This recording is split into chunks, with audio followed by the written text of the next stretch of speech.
All right, so we're diving into the Zodiac Killer today. Ooh, okay. Yeah, we've got some interesting sources lined up. Okay. We've got like some clips from a YouTube video. Mm-hmm. We got some stuff from the FBI website Oh, wow. and a couple of news articles, and of course Of course. the Wikipedia rabbit hole, which You got it. who doesn't love that? Right. Always end up there. Always. Yeah. But yeah, we're gonna try to like sift through all the facts and the fiction. Yeah. And really kind of zero in on like key Mhm. moments in the investigation. Yeah. Maybe uncover some stuff that Yeah. you might not have heard before. What's always gotten me about this case is that it's not just about the codes and ciphers, right? Right. We're talking about real people, Yeah. real lives, tragically cut short, Yeah. and this mystery that still surrounds it all. It's just, Yeah. And that mystery starts in December of 1968 okay. on Lake Herman Road.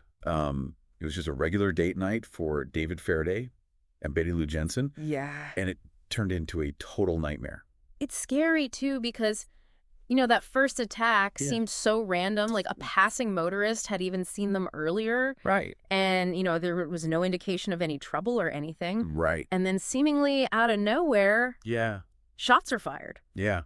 It's crazy. David's killed instantly. Betty Yeah. Lou's shot as she tries to run away. It's really sad because, David had just received the God and Country Award Oh, wow. from the Boy Scouts. Yes. He had his whole life ahead of him. Yeah. And then 5 days before Christmas, it's all taken away. Yeah. And it really makes you think about like, Mm-hmm. the families, the ripple effect that these crimes have Oh, yeah. on whole communities. Absolutely. And, while the Lake Herman Road murders were definitely shocking, Yeah. the next attack at Blue Rock Springs Uh-huh. on July 4th, 1969, that marked a real escalation Yeah. in the Zodiac's violence. Right. So this time it was Darlene Farron and Mike Mageau. Mm-hmm. They were sitting in a parked car. Okay. And this guy with a flashlight approaches Oh, God. and just starts shooting. Jeez. Darlene was killed, but Mike actually survived, Wow. even though he was like really badly wounded. Yeah. But what makes this one even more chilling is that like Yeah. an hour later, Yeah. someone claiming to be the killer Oh, wow. calls the Vallejo Police Department, And confesses. yet to both Wow. Blue Rock Springs Mm-hmm.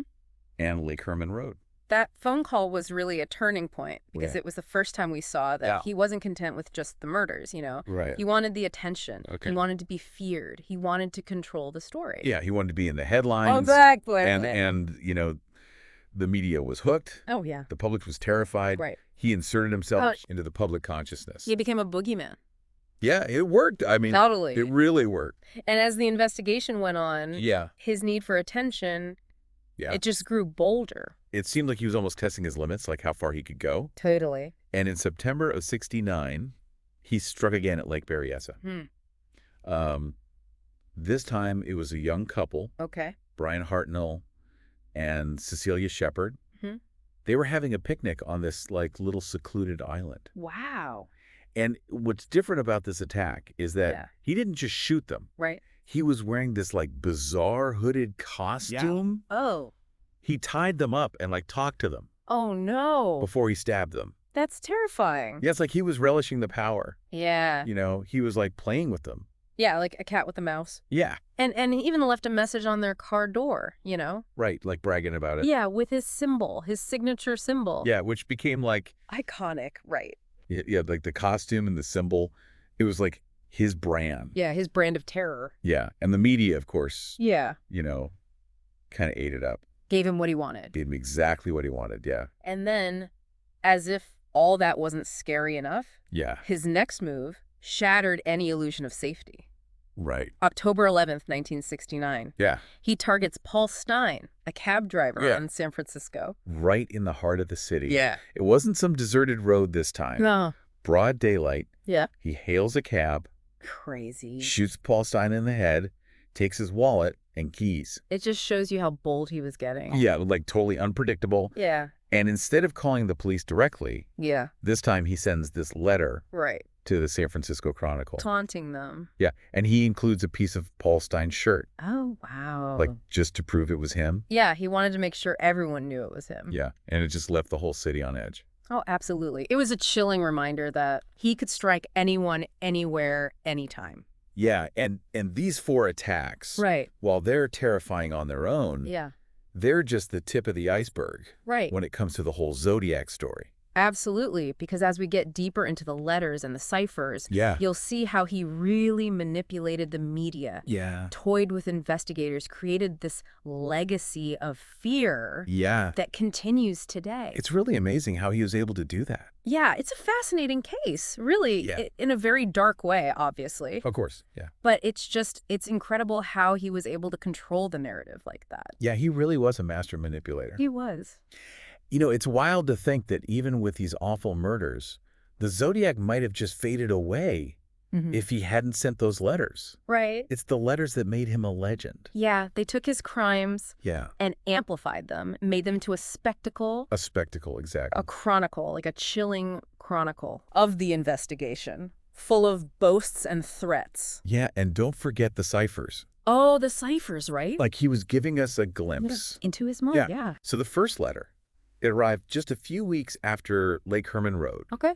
sent to 3 different newspapers, Yeah, all at yeah. once. Wow. It was like a declaration, you know, Yeah. like this isn't just some random thing. Right. This is one guy. It's all connected. Yeah. And he's just getting started. It's scary. Yeah. What's so weird is how he mixes everything up. Ugh. Fact and fiction, taunting, but then asking for attention. It's all over the place. He takes responsibility, gives details only the killer would know. Right. But then he's talking about slaves in the afterlife. Exactly. It's like, he's trying to be this larger-than-life boogeyman. Yeah, he wants to be scary. Terrifying, but also Compelling? compelling. Yeah, you can't look away. Yeah. And the media, Oh, of course. they helped him build that image. Whether they meant to or not. They gave him the platform. They totally did. He knew how to play them, though. He totally did. He understood deadlines. He knew they wanted sensational stories. Right. And he used that. And then the ciphers, Oh, yeah. these unbreakable codes. Added a whole other layer to it. It's like a puzzle on top of a mystery. Exactly. He even claimed that one of them, the 408 symbol cipher, contained his identity. Oh, wow. So everyone was trying to crack it. Oh, yeah. Everyone Professionals, amateurs. is a national obsession, People poring over those symbols. hoping to find the key. Yeah, to unmasking him. And you know what's crazy? What? It wasn't the FBI or the CIA that cracked it. No. It was a high school teacher Get out of here. and his wife, No way. Donald, and Betty Harden. Wow, that's amazing. They just sat there Just working at it. for hours and hours. Incredible. After a week, they got it. Persistence, right. Yeah. Human curiosity. Yeah, it's amazing. It makes you think there are still people trying to crack the other ciphers. Oh, yeah, they think the answers are in there. Yeah, somewhere. So what did the Hardens find? Was it his identity? Well, not exactly. Oh, It was rambling, lots of misspellings. kind of like the letters. Yeah, just like the letters, Huh? no name. But it did give us a look inside his head. What did it say?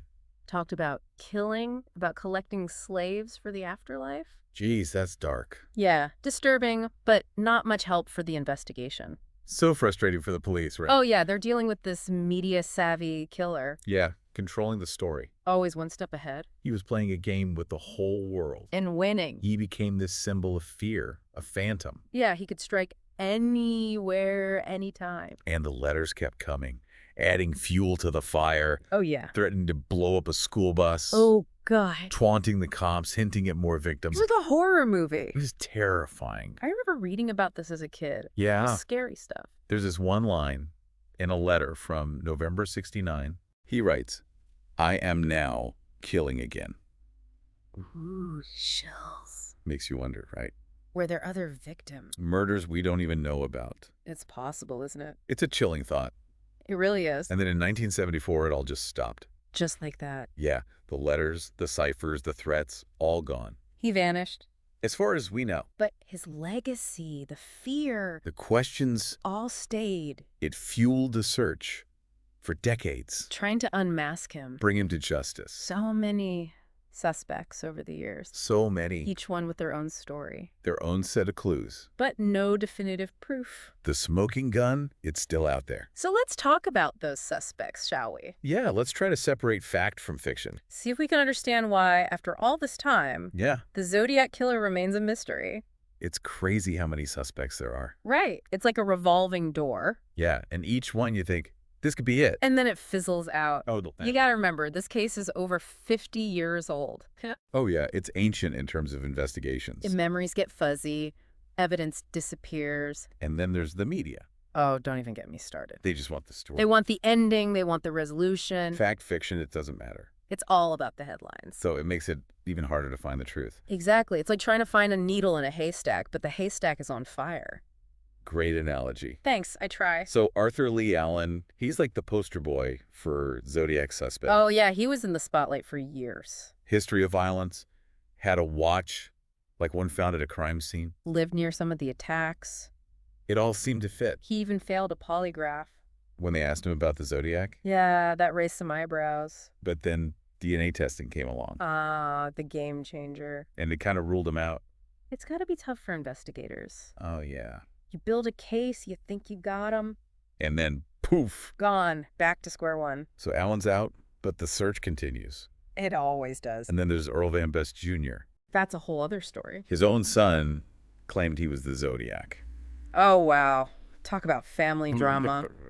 To be accused by your own flesh and blood. Of being a serial killer. Yeah. Bevy stuff. So Van Best Jr., he was a bit of a shady character. Okay, so there's some darkness there. Yeah, and his handwriting, it did kind of look like the Zodiac's. Interesting, but handwriting analysis isn't exactly foolproof. Right, so again, inconclusive. Another dead end. And more recently, there's Gary Francis Post. Post. That name rings a bell.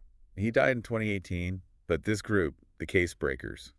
Case breakers, aren't they like a super sleuth squad? Yeah, ex-cops, military intelligence, forensic experts, the whole 9 yards. So they're not messing around. Nope, and they think Post is the guy.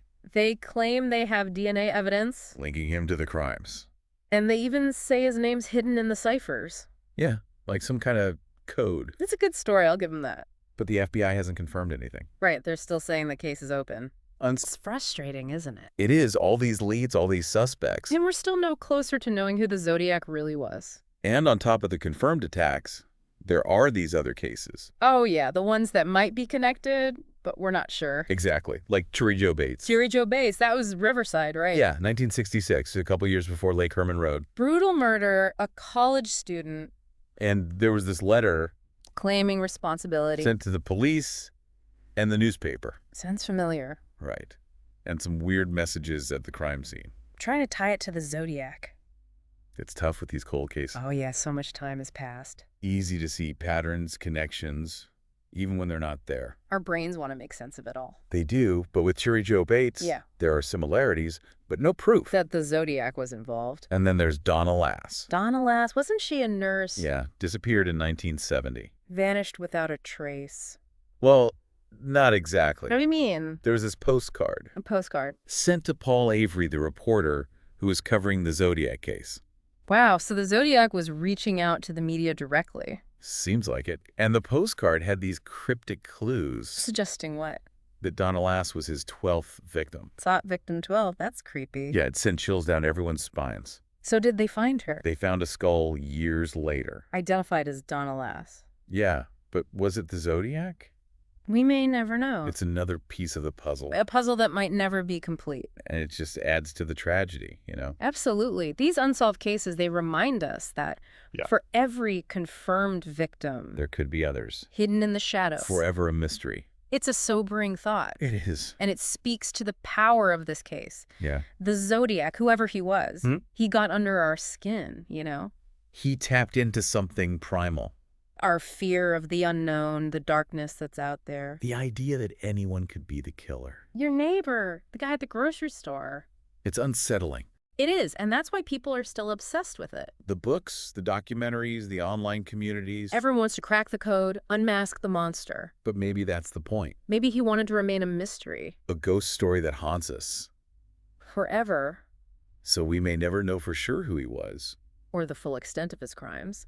But his impact is undeniable. He changed the way we think about crime. About safety. About the monsters that hide in plain sight. He became a symbol of our fascination with the macabre. Our need for answers. And our hope that even the most twisted puzzles can be solved. He's a reminder that some mysteries may never be fully explained. But the search for truth the desire for justice. That never goes away. It's a part of who we are. So the Zodiac Killer may remain an enigma. A ghost in the machine. But his story, it continues to challenge us. To confront the darkness. To seek the light. And to never give up hope that even the most perplexing mysteries Can one day be solved. Maybe? Maybe.